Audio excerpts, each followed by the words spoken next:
Bonjour à tous, c'est le bulletin d'information de Canal 22. Compagnie pétrolière nationale Sonatrach a annoncé la signature de plusieurs accords pour ce dimanche 9 juillet avec le groupe français Total Energy. La Sonatrach poursuit la conclusion d'accords avec les grandes firmes pétrolières internationales visant à augmenter la production algérienne des énergies renouvelables. Et selon Patrick Pouyanné, le chef d'entreprise de Total Energy, l'Algérie dispose d'un gros potentiel dans des zones indispensables et importantes.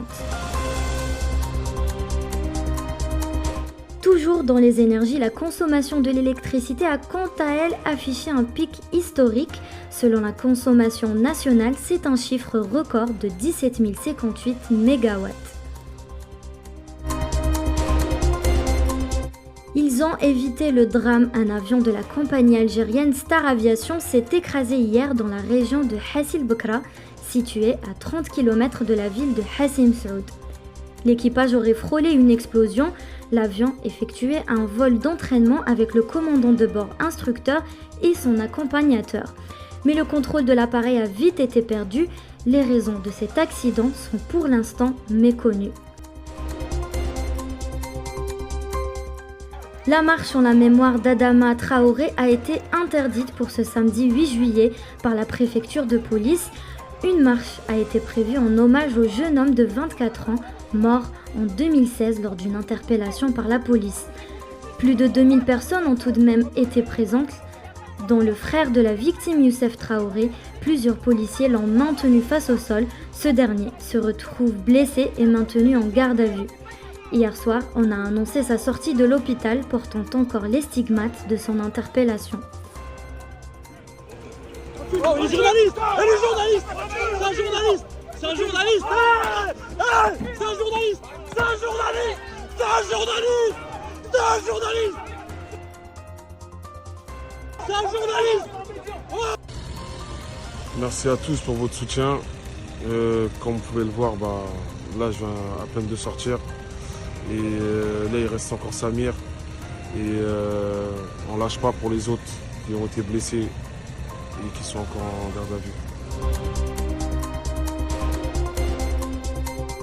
L'Iran serait prochainement un pays accessible sans visa pour les Algériens. C'est ce qu'a annoncé le ministre iranien en évoquant les relations qui se renforcent entre les deux pays.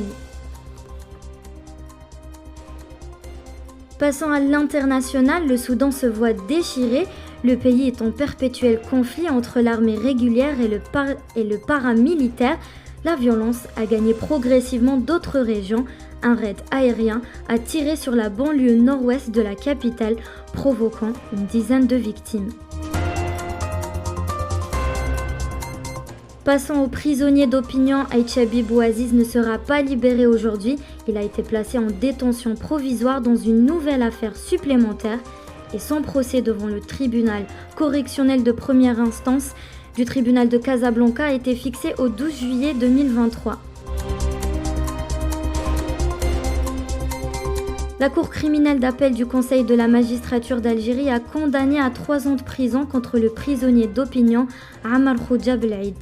Une sanction d'1 an de prison a notamment été prononcée contre le prisonnier d'opinion Aïchabi Bouaziz et à l'acquittement contre chacun des Boumediene Hamou, Bacha Boussaad et Azam Hussein. Et en ce jour du 10 juillet 2023, la planète suffoque. De nombreux pays annoncent une canicule, notamment le nord de l'Afrique.